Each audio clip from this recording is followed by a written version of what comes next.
Irmãos, abram suas Bíblias em João, capítulo 16, versículos 33. João 16, versículo 33.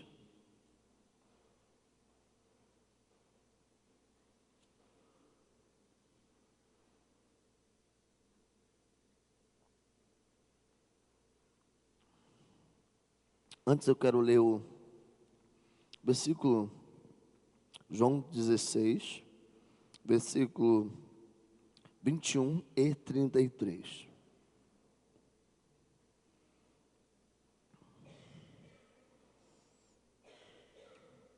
Capítulo 16, versículo 21 e 33. Diz assim: a mulher, quando está para dar à luz, sente dores, porque a sua hora chegou. Mas depois de ter dado à luz a criança, já não se lembra do sofrimento, diante da alegria de ter trazido um ser humano ao mundo. Versículo 33. Eu tenho dito essas coisas para que tenhais paz em mim. No mundo vocês tereis tribulações, mas não vos desanime, eu venci o mundo. Pai, esta é a tua palavra e nós queremos essa manhã ser encorajados por ela, sermos fortalecidos e vivermos, ó Pai, como filhos teus. Obrigado, Pai, porque o Senhor tem dado a cada dia a tua palavra a nós e ela que nos sustenta. Em nome de Jesus, amém e amém. Irmãos, eu quero partilhar esse texto com você nessa manhã. E eu quero pensar com você a respeito da responsabilidade da igreja, da responsabilidade nossa como filhos de Deus em encorajar o mundo que vive sem esperança. O tempo é de encorajamento, o tempo é de encorajarmos as pessoas que caminham sem esperança. A igreja tem essa responsabilidade de encorajar as pessoas que caminham sem esperança. Encorajar é necessário, irmãos. Encorajar é necessário. Esse texto, Jesus estava encorajando os seus discípulos. Todo o texto do capítulo 16 e o capítulo 17, você vai ver Jesus encorajando os seus discípulos em relação às coisas que estavam para acontecer. No versículo 21, que nós lemos, Jesus faz menção ao seu ministério. Jesus está fazendo menção usando a mulher grávida, para que os discípulos pudessem ter uma compreensão da sua obra e daquilo que estava para acontecer. Jesus compara o seu ministério a uma mulher grávida. E Jesus sabia que nesse processo do seu ministério, muitas dores eram necessárias. Eu não sei quantas das irmãs aqui tiveram parto normal, mas quem teve sabe que o parto normal é um parto de muitas dores. Eu presenciei o primeiro nascimento do meu filho e eu quase senti as dores da minha esposa, porque o negócio é feio, tá, Jailton? Não é fácil não, né? Não é fácil, são dores terríveis, são dores profundas, né? E eu me lembro, quando a minha esposa ia ao hospital, que a gente ia nós fazendo os exames de rotina até o neném, até o Juan nascer, ela via aquelas mulheres fazendo aqueles escândalos, né? Aí ela falava, essas mulheres são muito escandalosas, isso não é necessário, não. Meu amigo, quando o Juan decidiu nascer, ela esqueceu de tudo aquilo, fez um escândalo, pastor Jailton, porque as dores eram profundas. Mas aqui Jesus fala de algo muito interessante. Jesus fala assim, olha, porém quando a criança nasce, tudo aquilo ali é superado, não é isso? Quem é mãe sabe que se você for olhar, comparar o amor que você tem pelo seu filho hoje, aquela dor valeu a pena. Valeu ou não valeu? Quem é mãe sabe disso. Aquela dor valeu a pena. Aquela dor foi algo assim que, se fosse preciso para que seu filho nascesse de novo, você faria o mesmo. Se fosse necessário viver tudo aquilo para que seu filho fosse gerado de novo, é fácil para o homem falar isso, né? Talvez tenha mulher que vai dizer assim, é fácil para você falar isso, pastor, você nunca sentiu essa dor, né? Mas a gente sabe que o amor de uma mãe é algo muito profundo em relação ao filho. E Jesus está mostrando para os discípulos aqui que as dores que estavam para acontecer eram necessárias para que filhos fossem gerados. Olha o que Jesus está dizendo aqui, versículo 21, ele diz assim, porque a mulher quando está para dar à luz, sente dores porque a sua hora chegou, e a hora de Jesus era chegada, o tempo era chegado da crucificação.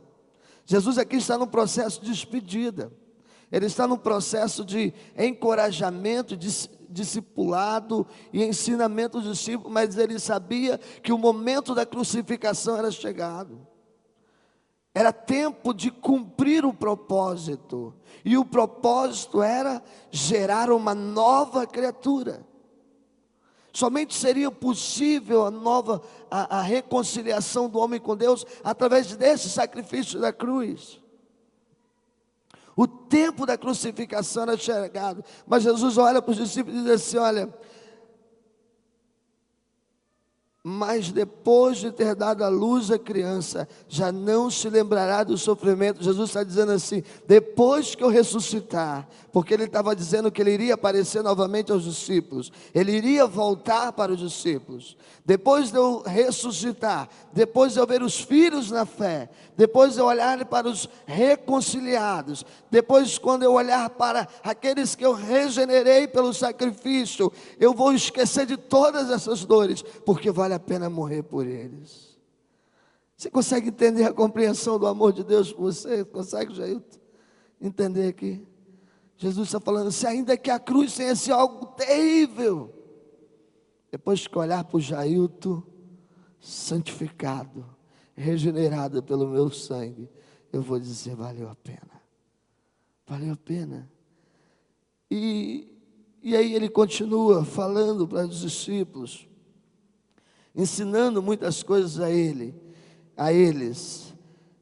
E aí no versículo 33, ele fala assim, eu estou dizendo essas coisas a vocês, para quê? Para que vocês tenham o quê? Paz, para que vocês tenham confiança em mim, para que vocês tenham segurança. Eu estou falando dessas coisas, do meu grande amor por vocês, para que vocês confiem em mim como Pai de vocês, para que vocês tenham paz em mim. E aí Jesus fala uma coisa, e aqui eu vejo que Jesus fala na dimensão humana, mas também falava das coisas da cruz. Ele está dizendo, não tenham medo, não fiquem desanimados, não fiquem atribulados, não desanimes, porque eu venci o mundo. E aí nós precisamos entender aqui que Jesus venceu como homem, e ele venceu como Cristo ressurreto, como enviado de Deus.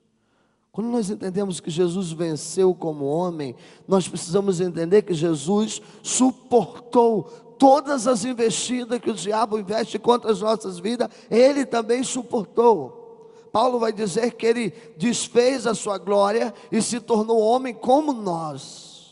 Ele não usurpou o ser igual a Deus, mas esvaziou-se a si mesmo, fazendo-se em semelhança de homens, obedientes até a morte de cruz. Jesus está dizendo assim, olha, eu suportei, eu venci como homem, e vocês também são capazes.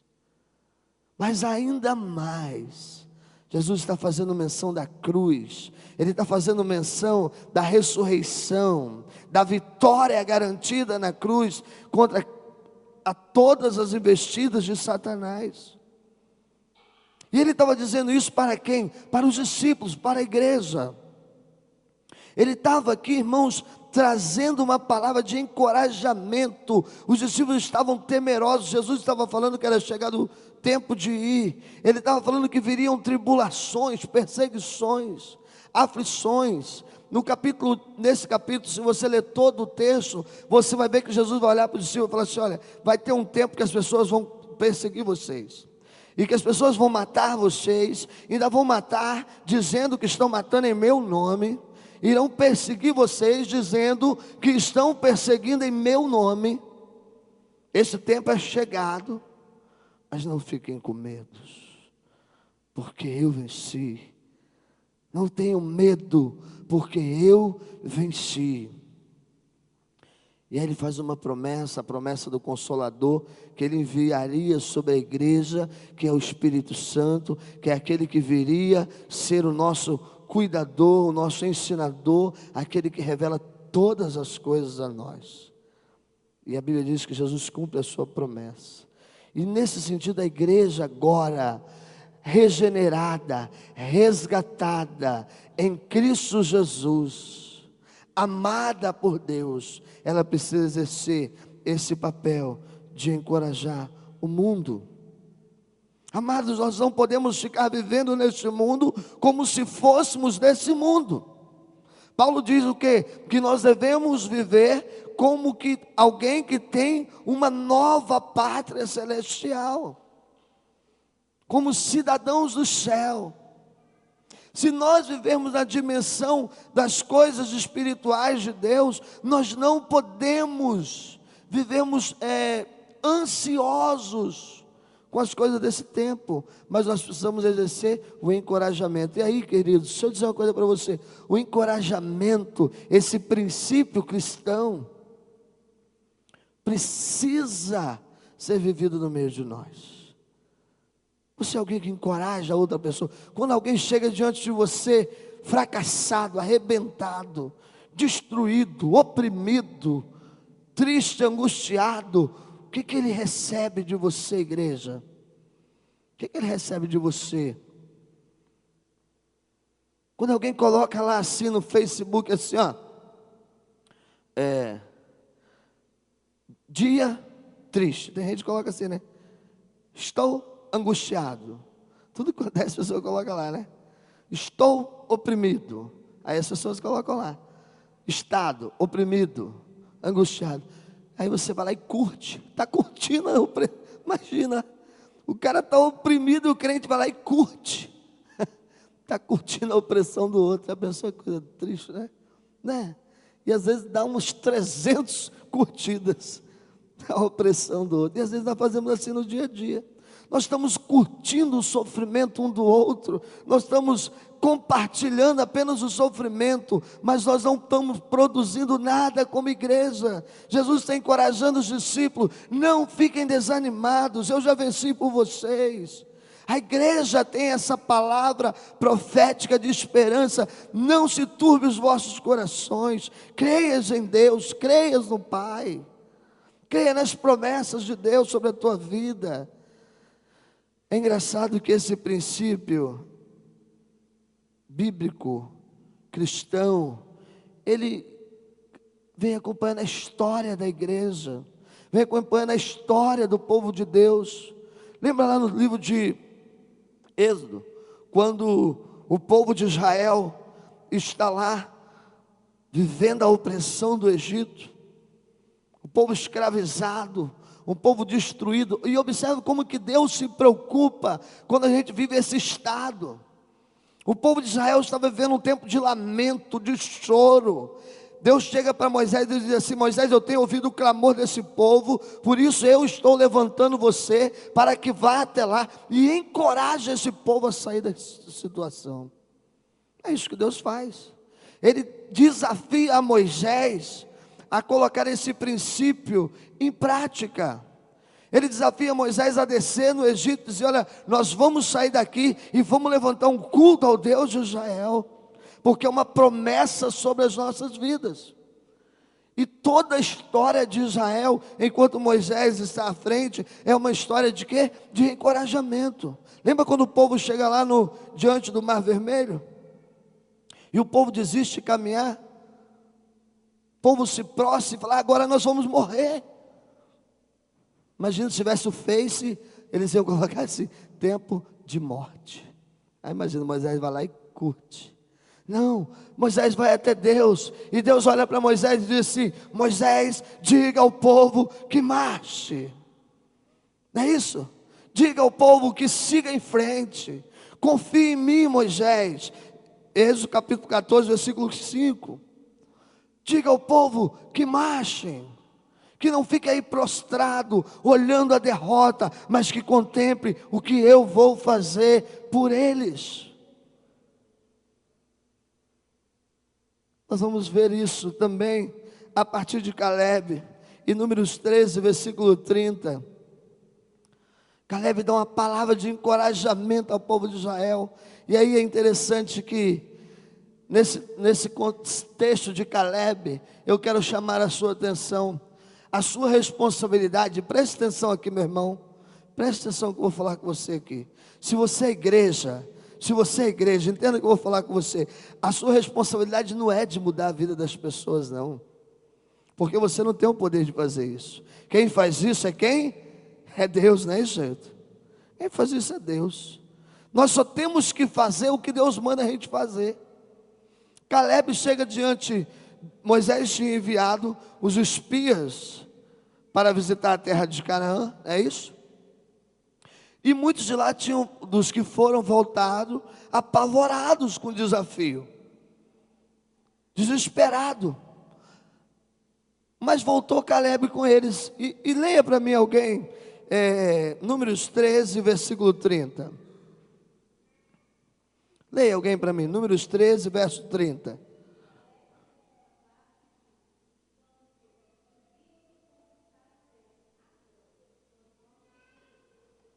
Caleb fala o quê? Palavra de encorajamento, não é isso? Pessoal, para de ficar olhando os problemas. É Deus que está lutando pela gente. Tem alguém que tem uma versão bem diferente dela? Quer ler para mim? Alguém tem aí que quer ler? Isso não tem problema, mas a palavra é a mesma.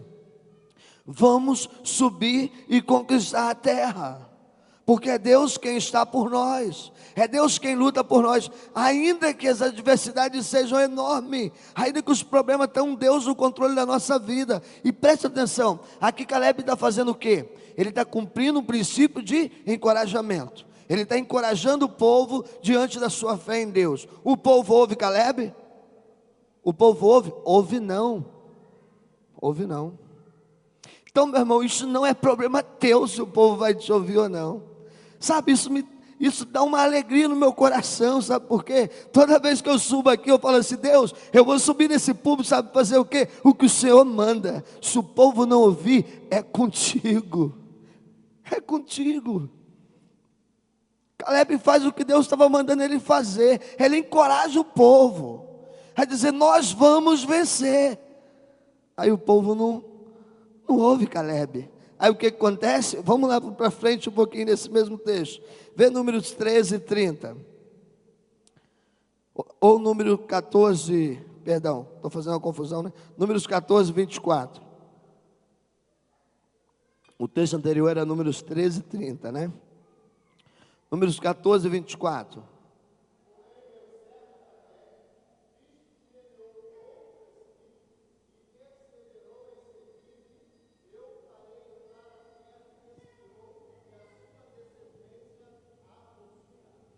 Caleb, Deus tinha dito o seguinte para Moisés: Moisés, esse povo desobediente que não acredita nas minhas promessas, não vão ver a terra prometida, mas Caleb vai. Sabe por quê? Porque não importa se o povo acredita ou não, importa que Caleb creu. Sabe, amado, é assim que funciona. Pastor, mas eu falei tantas pessoas e não mudei a vida de ninguém. Não importa, mas você falou, amado. Pastor, eu preguei tanto e o povo não está se convertendo. Não importa, mas você pregou, amado. É assim. Sabe por quê? Porque se nós ficarmos preocupados com o resultado final, nós vamos nos frustrar, porque a obra é do Espírito de Deus, nós somos só instrumento. Nós vamos 300 vezes lá no IAS, se alguém se converter, glórias a Deus, não a nós, não há mérito em nós. Mas se também ninguém se converter, o dia que nós chegarmos lá no céu, o Senhor vai falar assim: ó, teve um bando, vocês foram, porque eu mandei vocês irem. Você está entendendo?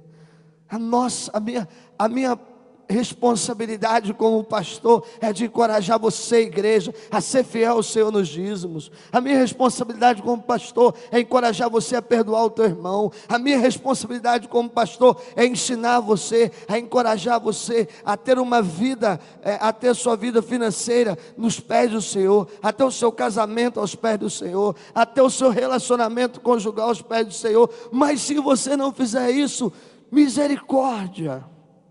Mas eu estou falando o que Deus mandou fazer, que é encorajar você, amado, a viver como igreja. Esse princípio de encorajamento é ensinado por Deus a nós, a igreja. E ele tanto é, que Deus coloca ele lá na lista dos dons. E se é dons, é para quê? É para edificação. Não é isso? O princípio do encorajamento é um dom dado por Deus à igreja. Abre sua Bíblia e confere comigo lá em Romanos 12, de 6 a 8. Acredito que no finalzinho ele vai aparecer como o dom do encorajamento. Isso é dom? É para edificar, porque essas coisas edificam a igreja, nos ajuda a crescer. Alguém leia para mim, Romanos 12, versículos 6 a 8.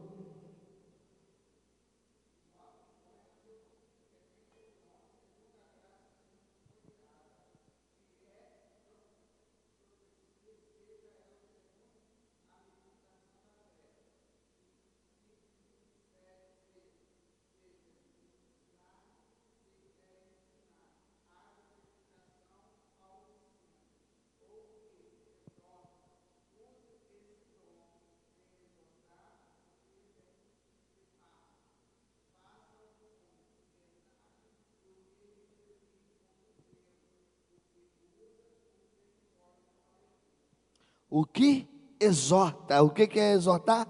Encorajar. Talvez na sua Bíblia vai dizer o que anima, anime. O que exorta, exorte. O que encoraje, encoraje. E esse dom é dado para que a igreja seja edificada. Jesus estava edificando os discípulos ao dizer: não desanimem, não fiquem ansiosos, não fiquem com medo, porque eu já venci por vocês. Jesus levanta um homem quando os discípulos começam a grande obra missionária. Jesus cumpre a promessa animando os discípulos, enviando sobre ele o quê? O Espírito Santo, aquele que seria o consolador, aquele que seria o companheiro, aquele que ajudaria nesta obra. E Jesus começa a levantar homens que têm esse papel de encorajar a igreja. E um dos homens que se destaca nesse início, nesse princípio, é um camarada chamado Barnabé, tremendamente usado por Deus para encorajar a obra missionária. Barnabé foi usado por Deus para encorajar Paulo a seguir em frente, a encorajar os discípulos a acreditarem na conversão de Paulo. Se você quiser ver isso, depois leia sua Bíblia, Atos 9, 27. Foi Barnabé quem encorajou João Marcos, a partir do capítulo 15, a ser reintegrada à obra missionária, depois que João Marcos abandonou Paulo lá no campo e foi embora. Paulo não queria saber mais de João Marcos, e foi Barnabé que encorajou Paulo e falou assim: não, deixa o João Marcos comigo. E depois Paulo olha para Marcos e fala que Marcos era muito útil na obra do Senhor junto com ele. Meu irmão, deixa eu dizer uma coisa para você nessa manhã.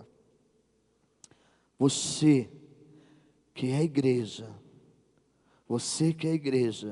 não foi chamado por Deus para viver como uma pessoa derrotada. Irmãos, como eu tenho orado e me preocupado com isso.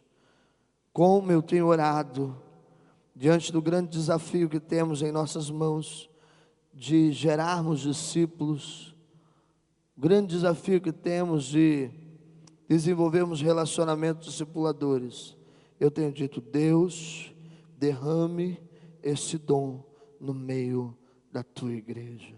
Porque se você deseja gerar um discípulo em Cristo, você jamais pode caminhar neste mundo como alguém derrotado, mas você precisa caminhar como alguém que foi gerado na cruz, alguém que alcançou a vitória através do sacrifício de Cristo. O parto aconteceu e você foi gerado na cruz. Jesus suportou todas as dores para trazer você de volta reconciliado com Deus. Jesus quebrou toda a maldição que era contra a tua vida, portanto nenhuma condenação mais há para aqueles que estão em Cristo Jesus. Por quê? A morte já não tem nenhum poder sobre a tua vida. Por isso feche os teus olhos e fale com Deus nesse momento.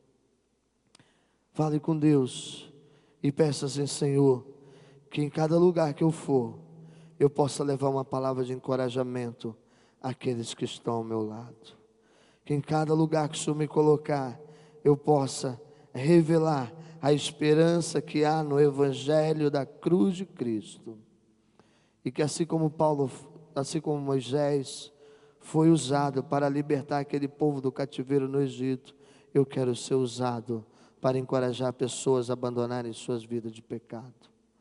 Assim como Moisés foi usado, eu quero ser usado nas tuas mãos para encorajar as pessoas a abandonarem o pecado.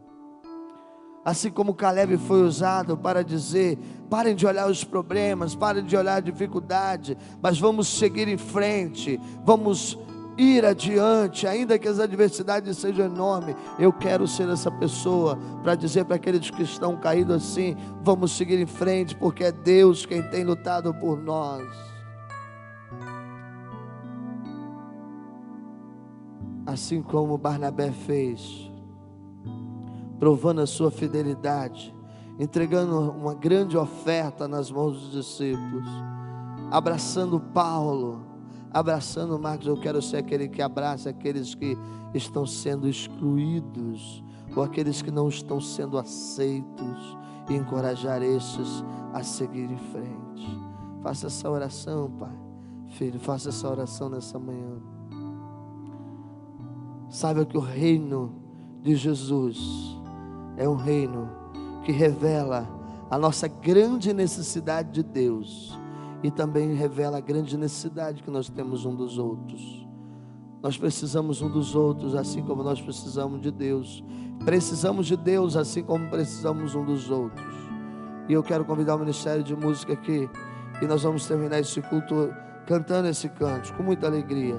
Mas antes eu quero orar com você. Eu quero orar com você. Nós vamos terminar o culto nos abraçando, dizendo: eu preciso de você, você precisa de mim, nós precisamos de Cristo. Mas antes eu quero orar com você. Pai Santo, bendito Deus, que essa palavra encoraje os teus filhos a saírem deste lugar, entendendo que não há nenhuma derrota sobre as suas vidas, porque a vitória está garantida em Cristo Jesus. E que este mundo que vive como pessoas derrotadas, oprimida pelo pecado, possa ouvir essa mensagem de esperança que é colocado a nós, de dizer que nós temos a vitória sobre toda a obra do pecado garantida em Cristo Jesus. Encoraje esta igreja, Pai, a viverem como filhos teus, submissos, tementes, obedientes ao Senhor em todo o tempo. Em nome de Jesus Cristo que eu te oro. Amém e amém.